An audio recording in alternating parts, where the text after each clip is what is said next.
Welcome to another budget production. This one directly follows the last one. I just installed about the axle carriers, the aluminum units. As you can see, it's still tore down just the same. I just wanted to do a little video about waterproofing. It's winter here. I'm doing a crap load of running in snow, salty water, mud. It's cold, wet, nasty. I did have an issue, I wouldn't say right off the bat.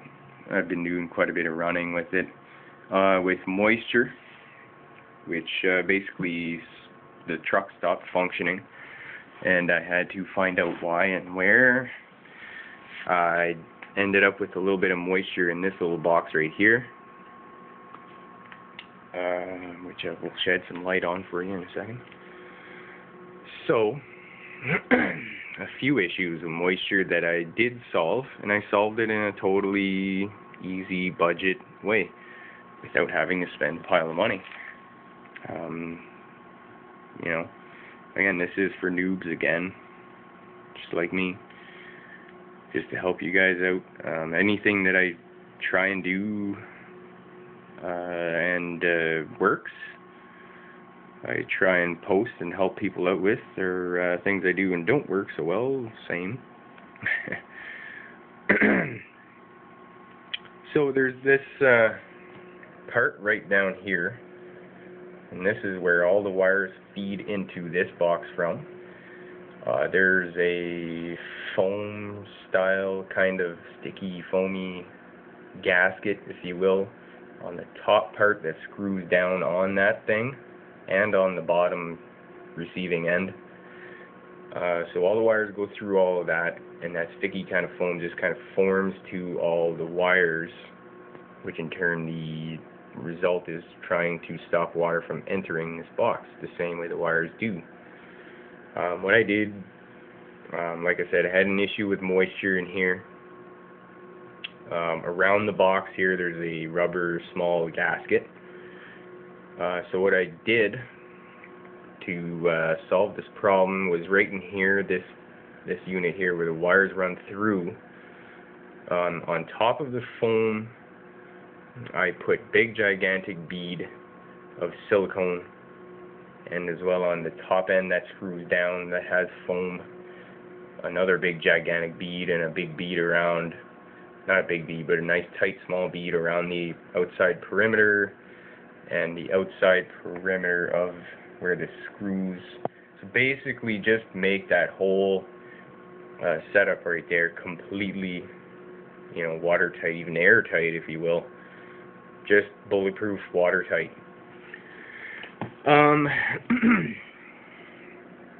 Also this little box here, with the super tiny rubber gasket and stuff, and the fact that I had it opened up, I didn't just want to take a chance putting that super tiny gasket back in and hoping it was going to be perfect after doing all of that with the silicone. So what I did, and I'll show you the tube here in a second, just because I wanted things to be a little bit more precise instead of going buck wild and having silicone oozing all over places. I bought this tube here.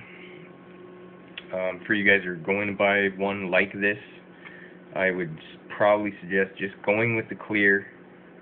The black one has a wicked deadly dye in it to make it black, and it's really, really messy. Although it does, you know, works real well because you can't see it, but it is really, really messy, and if I had to do it again, I would definitely just go for the clear one. I mean, whatever. If you do end up with some excess with the clear, what you just do is just go ahead and slip your finger, you know, and just get rid of it. No, it has a nice little end on there, which you can cut at, you know, any point to make it really precise. So I was able to make a really nice tight bead around the outside, and the outside where the screws are. Just make sure the perimeter of it is completely beaded with the silicone. Put it back together. Now, perfect watertight seal, and I've been using it a heck of a lot more than the amount of time I've used it to the point where I had a water issue, and I've you know, everything's been perfect so far, so it worked perfect. Super cheap. This was like maybe $7-8 or something like that, and you can pick this up anywhere. Hardware, you know, Canadian Tire, or if you guys aren't in Canada, whatever, Hardware Tire, fuck, who cares. And also bead around the outside perimeter of where the antenna goes into this very same box. So any way into this thing right now is silicone tight, perfect, and like I said, it's been working great. Perfect. The ESC, however, you cannot open up, as far as I know. I am a noob though. I did try a little bit, and it seems like the heat sink here is attached to both parts somehow in the assembly process. I didn't have in particular an issue with this, with the water. As far as I know, it was just this. There was a bit of moisture in it. Once I dried it all out, made sure it was dry, it was sitting in front of a heater for, you know, not directly in front so it would melt, obviously, for about 12 hours to make good and sure the electronics, even inside and out, were dry.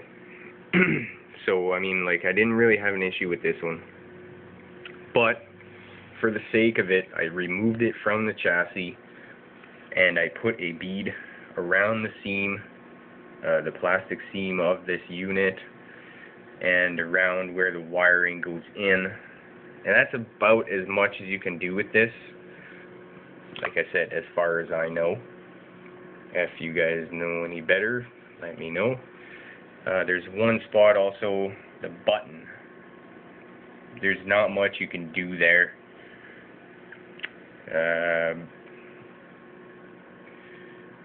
There is another alternative. I mean, if you guys don't want to go and start doing all this stuff, like I said, it did work. You know, anybody who's ran this thing knows that you get a lot of material built up all over the whole entire top area of this chassis. Under the body, it just fills right up. In my case, snow just fills up in here. There is now I wish I remembered the name of the company, but you can go and check this out on Traxxas community.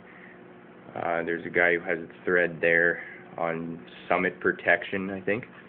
There's a whole cover you can get here, like a big sock, if you will, that goes over this whole chassis area. It will keep the stuff off of here, which is probably a much better way to go in the end. But I did do this anyways, so say now if I got this, I'm double protected. It's going to work great. Just, you know, I'm going to go and pick one up too. They seem to be fairly cheap, $15-20 or something like that.